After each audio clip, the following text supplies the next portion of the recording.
deliciosa, que me quieras menos mal. Hoy estás presente para siempre y siempre yo. Tengo la necesidad de estar contigo, como socios, como amantes, como amigos. Vivo la locura de saber que tú me amas. Lo que acaban de ver fue Eduardo Verástegui, AC. Antes de Cristo. Antes de Cristo. Mucha gente se va a quedar sorprendida de lo que van a escuchar hoy, de tu compartir, de tu testimonio, Eduardo, porque mucha gente se ha quedado en ese Eduardo, el Eduardo de las telenovelas, cantante, etcétera. Pero tú vas a compartirnos en un momento más qué ha pasado en tu vida. Soy de un pueblo muy pequeño que se llama Jicotencatl, que está en el estado pequeño, de 15,000 habitantes. Ahí fue donde crecí, donde aprendí a caminar, a hacer mis primeras travesuras. Ahí estuve hasta los 17 años más o menos. Mi padre quería que fuera abogado. Él tenía esta visión de que su hijo va a ser político y abogado. Ese era su sueño, así es que yo, siguiendo el sueño de mi padre y no el mío, pues fui en ese momento no era lo que yo quería, andaba buscando otras cosas, pero bueno, por seguir el sueño de mi papá terminé estudiando leyes por un año nada más. Y después voy a Ciudad Victoria, Tamaulipas, que es la capital del estado. Ahí fue donde estudié un año de leyes y ahí fue donde dije, bueno, momento, ahora voy a seguir mi sueño. Paré con la carrera de Derecho y me voy a la Ciudad de México a los 18 años a incursionar y a darle vida a este sueño que tenía dentro de mi corazón, que era el de ser actor y cantante. Oye, ¿y qué dicen papá y mamá cuando tú dices me voy para la capital? Pues se armó. Lo que pasa es que, imagínate, el mayor, a los 18 años, suspendo mi carrera de Derecho, me mudo a la Ciudad de México, una ciudad bastante grande, más de 20 millones de personas. Cuando me mudo para allá, mi padre pues pega el grito, pero después se dio cuenta que estaba tomándolo con seriedad. Al año ya estaba trabajando, entré a estudiar actuación, teatro, y después empiezo cantando en un grupo que se llamaba Cairo en aquel entonces. Yo tenía 18 años, estaba muy joven, y grabé 2 discos con este grupo, viajando por toda Latinoamérica. Casi fueron 15 países promocionando nuestra música.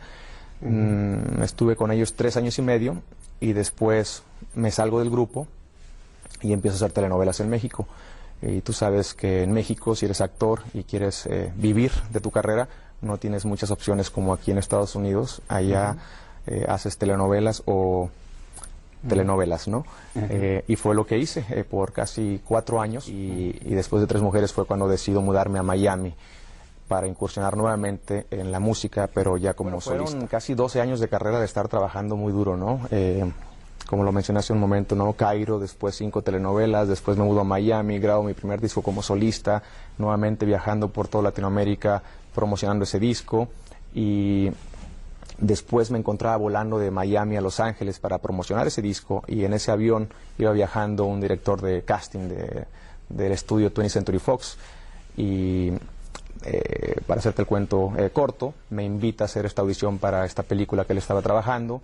Yo le dije que no hablaba inglés, pero me dijo, ¿por qué no te aprendes de memoria las 5 páginas de la audición y te damos una oportunidad? Fue lo que hice.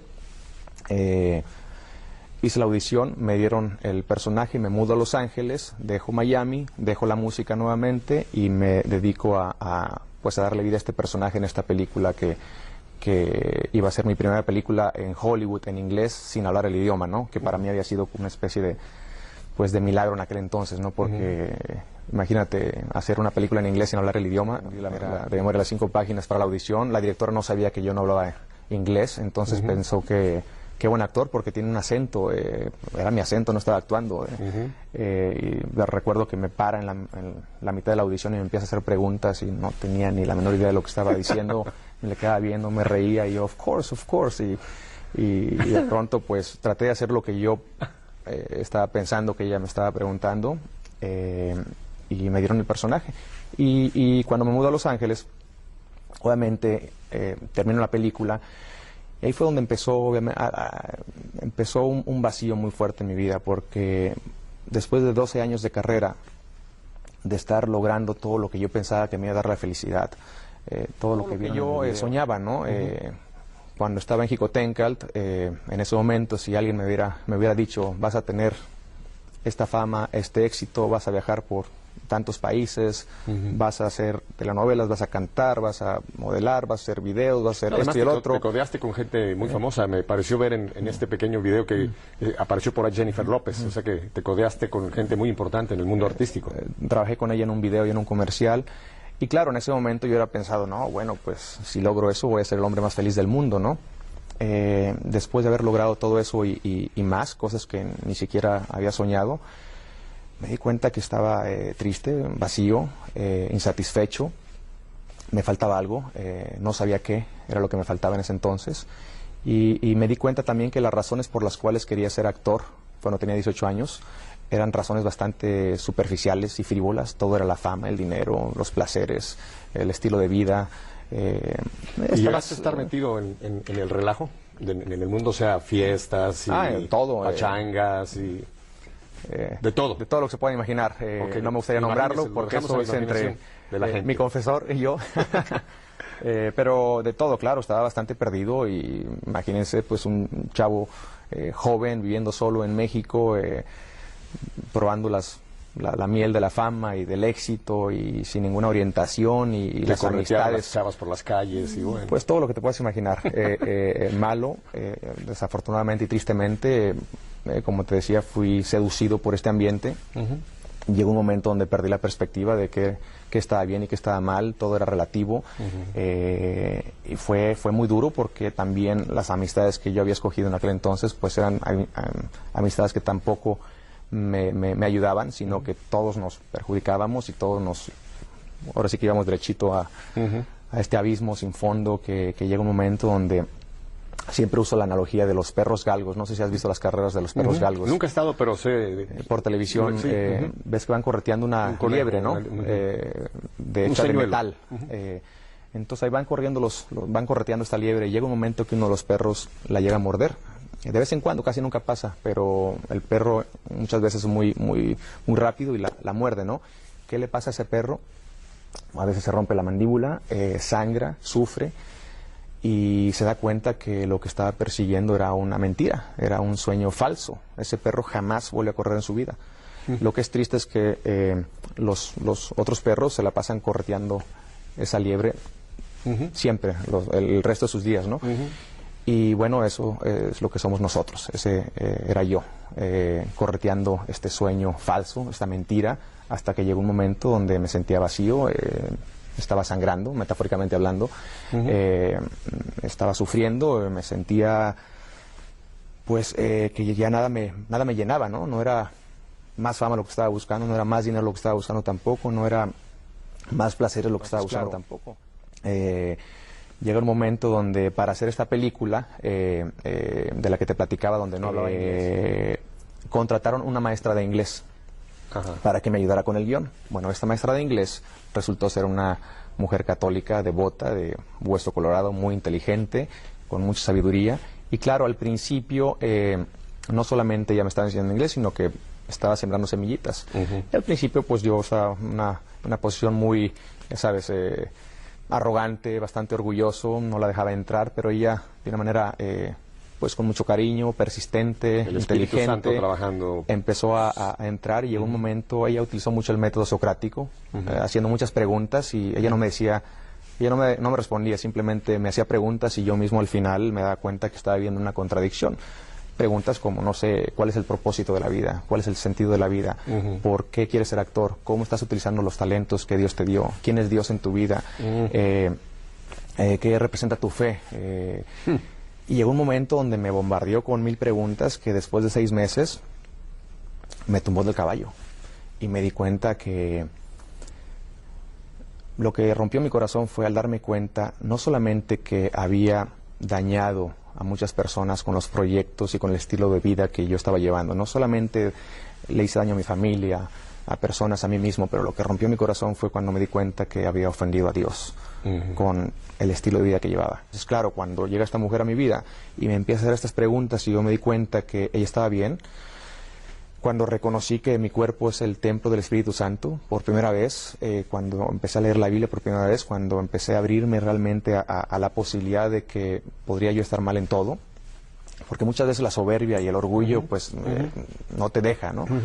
Y recuerdo ese día que se fue de mi casa cuando me dijo, bueno, si tanto amas a Dios y si, como tú dices, y veo que tienes una Biblia y eres muy orgulloso de ser católico, entonces ¿por qué insultas a Dios?